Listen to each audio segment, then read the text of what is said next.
ख्वाजे ख्वाजा गरीब नवाज अताए रसूल हबीबुल्लाह अविभाजित भारत के राजा मेरे ख्वाजा। हमारा भारत बटा है, ख्वाजा का भारत नहीं बटा है। हमारा हिंदुस्तान बट गया, लेकिन ख्वाजा का हिंदुस्तान नहीं बटा है। इसलिए कि ख्वाजा से मोहब्बत करने वाले जितना भारत में है, उतना ही श्रीलंका में है, उतना ही बांग्लादेश में है, उतना ही पाकिस्तान में है, उतना ही अफगानिस्तान में है। ये सब एक महाद्वीप था, ये सब मिल के भारत था। तो भारत बटा, ख्वाजा की मोहब्बत नहीं बटी है। इसीलिए मैं कहता हूं गैर मुनक़सिम हिंदुस्तान के शहंशाह ख्वाजा मोइनुद्दीन चिश्ती अविभाजित भारत के राजा मेरे ख्वाजा। ये मुझे बताओ, ये ख्वाजा आए कहां से आए? संजर से आए ना। वहां की जबान क्या थी? पर्शियन, फारसी। उस वक्त भारत में कौन फारसी आता था? कोई नहीं। भाषा अलग, खान पान अलग, वेशभूषा अलग। यहाँ पहनावा कुछ, ख्वाजा का पहनावा कुछ, इनके खान पान कुछ, ख्वाजा का खुर्दोनोश कुछ, है ना? सब कुछ अलग। इतनी अजनबियत। आए क्या लेकर आए? कोई आर्मड डिवीजन लेकर आए, कोई आर्मी लेकर आए, कोई स्कट और पेट्रियाट मिसाइल लेकर आए, कोई टैंक लेकर आए, कोई आर्मड व्हीकल्स लेकर आए, कोई पूरी फौज आर्मी लेकर आए? कुछ नहीं लेकर आए। एक बोरियाए रुश्द व हिदायत लेकर आए। तन्हा आए। कहां आए? जहां कोई जानने वाला नहीं, कोई जबान समझने वाला नहीं, कोई एक गिलास पानी पिलाने वाला नहीं। गैरों में आए, अजनबियत के माहौल में आए। और कहां आए? कि जमीन पर आए। ऐसी जमीन पर जिस जमीन के राजा से उसकी प्रजा बड़ी दुखी थी, ऐसा जालिम राजा। तो आए भी तो ऐसी जमीन पे आए जहां रहने वाली प्रजा अपने राजा के जुल्म से परेशान थी, यानी जालिम शासक के जमीन पर आए, जुल्म के माहौल में आए, अजनबियत के माहौल में आए, गैर मुल्क से आए। अब मुझे बताओ, ऐसे माहौल में इस्लाम की दावत और तबलीग का काम करना एक मुसलमान क्या अपने लिए मुमकिन समझेगा?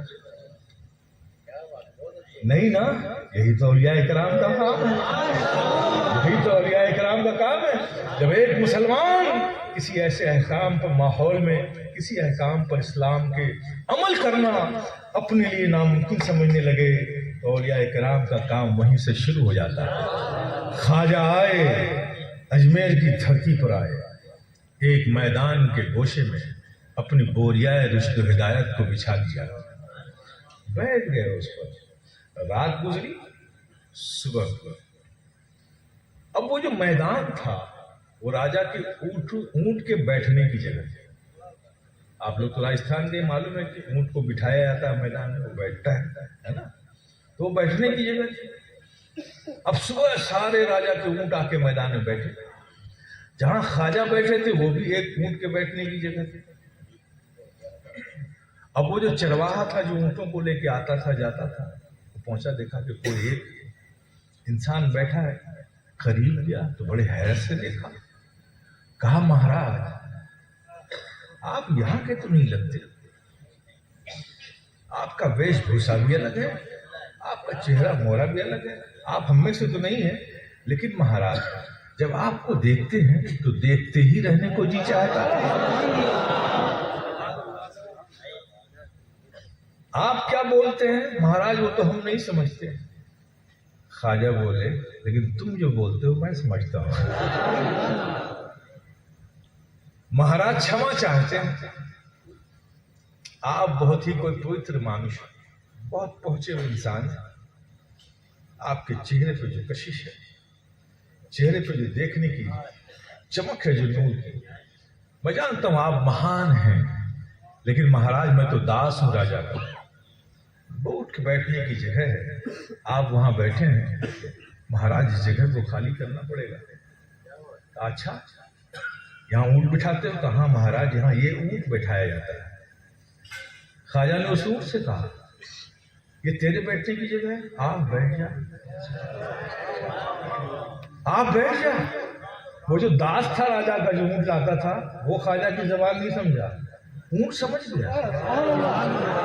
आप बैठ जा कहा, ऊंट आया, ख्वाजा ने अपनी बोरिया जो हिदायत पे किनारे किया और ऊंट आके वहां बैठ गया।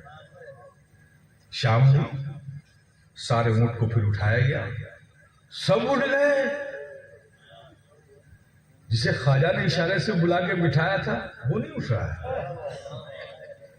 लात मारी नहीं उठा, डंडे मारे नहीं उठा, हुश हुश करता रहा नहीं उठा। बड़ा मायूस होकर महल पहुंचा, राजा से बताया कि महाराज सारे ऊंट तो उठे, पता नहीं एक ऊंट को क्या हो गया, उठता नहीं। राजा ने पूछा रोज कौन बिठाता था? क्या मैं बिठाता था। कौन उठाता था? मैं उठाता था। तो आज किसने बिठाया? कहा महाराज यही बात आ गई, जो ऊंट नहीं उठ रहा उसे आज मैंने नहीं बिठाया, मैंने नहीं बिठाया। मैंने आलम ख्याल में ऊंट से पूछा, ऐ ऊंट, मार खाई उठा क्यों नहीं? गाली खाई उठा क्यों नहीं? डंडे खाए उठा क्यों नहीं? उठा क्यों नहीं? रोज उठता था, आज उठा क्यों नहीं? तो आलम ख्याल में ऊंट ने जवाब दिया, अरे रोज वो बिठाता था, वो उठाता था, उठता था, लेकिन आज ख्वाजा ने बिठाया है। अरे जिसे ख्वाजा बिठा दे, इसमें दम है कि वो उसे उठा दे।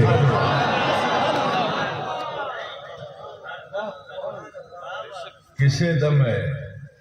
ये ऊंट ने हम सबको मैसेज दिया है, जब एक जानवर को ख्वाजा बिठा दे तो उसे कोई ना उठा सके, तो ऐ भारत के सुन्नी मुसलमानों, डरना नहीं, डरना नहीं, बिल्कुल परेशान मत होना, भयभीत होना नहीं, इसलिए कि तुम खुद भारत में नहीं बैठे हो,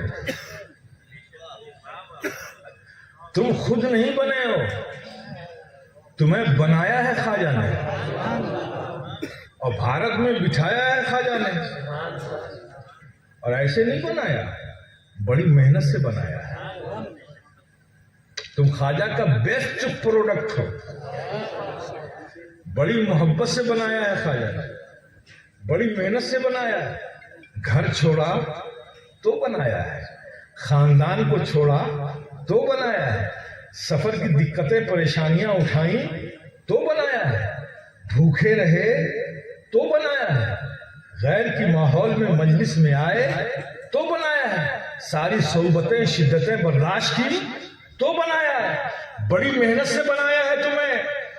तो मुझे प्यारे बताओ, कोई चीज तुम मेहनत से बनाओ और कोई उसे तोड़ने आए तो तोड़ने दोगे? जितनी शक्ति है उसके हिसाब से रोकोगे ना। इसीलिए तो कहता हूं, ये भारत के सुन्नी मुसलमानों, गम मत करो, ये फिक्र मत करो, तुम्हें बनाया है ख्वाजा ने, तुम ख्वाजा के बनाए हुए हो, तुम ख्वाजा के बेस्ट प्रोडक्ट हो।